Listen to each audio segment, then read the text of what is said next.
the American people are being drawn into fight wars for the multinational bureaucrats, bankers, and multinational corporations, oil companies, and so forth.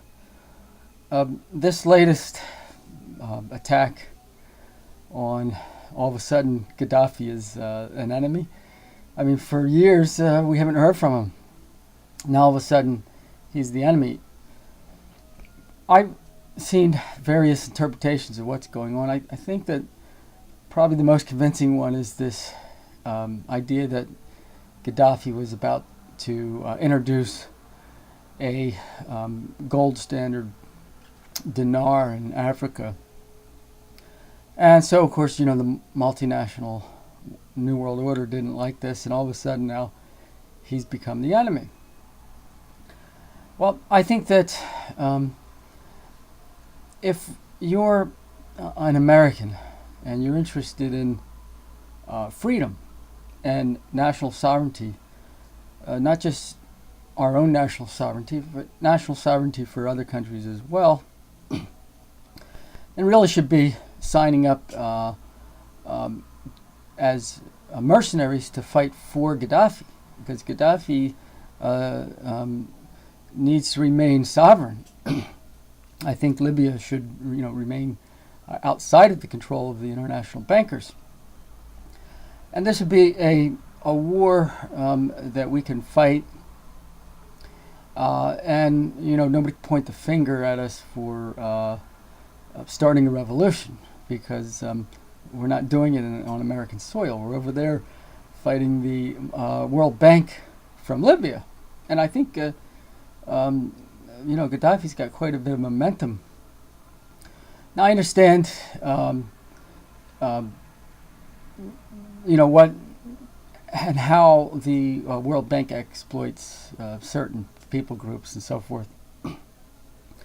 And I've been thinking about the whole 9/11 thing, and I was slow getting on board the idea that it was so much of an inside job. Now, I do believe that since its inception, Islam has been a terrorist organization. That Muhammad himself is a terrorist. Anybody that knows history and who's read the Quran or the Hadith or the history of Muhammad and so forth, he's obviously a terrorist who, as he gained more and more power, just started to set larger and larger goals until it became the conquering the world for Islam. Now, the globalists are exploiting that Islamic momentum to make it look like, okay, they're the enemies in all this, and to keep us distracted from the New World Order globalist banksters. So we do have two sets of enemies, but probably the number one set of enemies right now we could fight with the Muslims against the bankers, the globalist bankers. Well, what's happened instead, we've been tricked into fighting Muslims for the bankers, but we should be fighting right now with the Muslims to overthrow the globalist bankers that are trying to take over Libya right now. And of course that would include our State Department and Barack Obama and the people that own Barack Obama. But we wouldn't be fighting them on American soil. We'd be over there fighting as mercenaries for Gaddafi, and I think that would be a justifiable thing to do. And if we Americans turn the tables and we exploit Islamic military acumen against the World Bank, and we as a result strengthen the Islamic world. I'm not too afraid of that, because if then it came down to real American people defending themselves against Islamists, we would we could beat them. I don't think that's a very serious war. We'd be able to kick their butt. The thing is, this globalist bureaucracy, a new world order that owns our government and our politicians. The people that own Barack Obama and Mitt Romney and Rick Perry. They're the real enemies. See, so how are we going to fight them? Everybody says, well, you can't have, you can't promote violent revolution. So I'm saying we can do the violence overseas first, fighting the multinational bankers from Islamic nations like Libya. I mean, we should really be over there. And you might ask, well, why don't I do it? Well, I don't really have the resources to. I guess I could. I'm not in a position to do that. I'm not like a young free person, but I guess if push comes to shove, I would do it. Certainly, if Revolutionary War broke out on American soil, I would be fighting for the people and not for the government. That goes without saying. But a part of our freedom, part of the freedom fighters in America, one of our jobs is to convince military and police to make sure that they fight for the people and not for the government. And that's pretty difficult to do because their paycheck comes from the government. So I mean, these are some of the strategies that I think we gotta think about in terms. Maybe I don't know how much they'd pay as a mercenary. If they paid me good enough, maybe I would do that over there in Gaddafi land in Libya. But anyways, this is food for thought. As usual, I'm about 10, 15, 25 years ahead of my time. And so everything I'm saying is going to seem to be, reckless and treasonous. But, I don't care. You save it on YouTube as long, YouTube is still, somewhat a freedom of speech stronghold. So, for future generations, they can dig out this video and maybe find it inspiring, and they can look at the wisdom behind it and see, okay, yeah, this is, this guy's talking about what we are currently doing, because I think that eventually, it's going to come down to that there's going to be, the divide is going to be from people who want freedom from the New World Order, and we can overlook our differences until we get free from the New World Order, and then we can take it from there. I'm definitely a person who's, you've seen my videos, I'm pro diversity. Pat Condell just posted an excellent video about a revolution, and he sees it too, that true diversity comes from having small sovereign nations, not some kind of centralist bureaucracy that's trying to have a unified global system.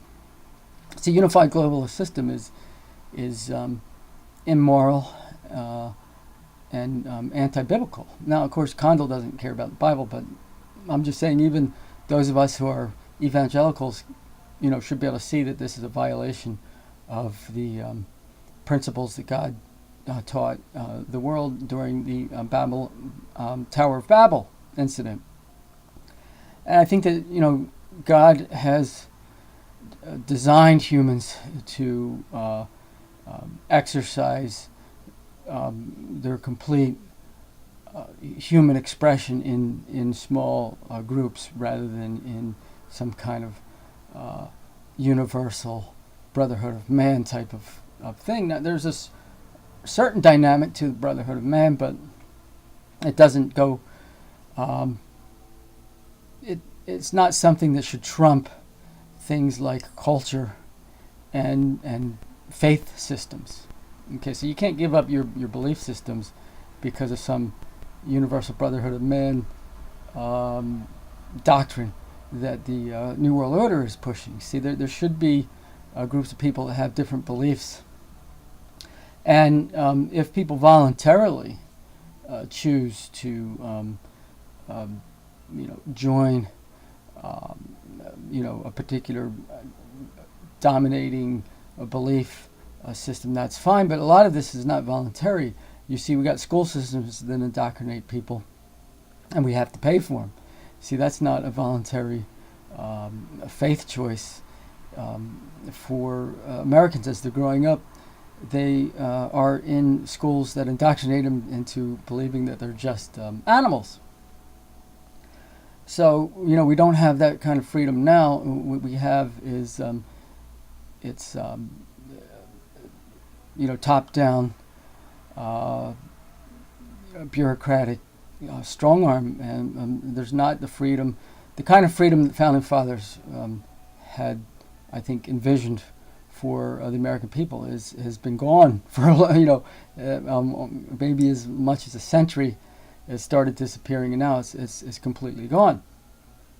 And you can't get it back without some kind of revolution. I think that the people that talk about, well, I'm not talking about violent revolution. Well, then you're not talking about winning either. You're talking about remaining a slave forever. How do you think the country was founded? You think?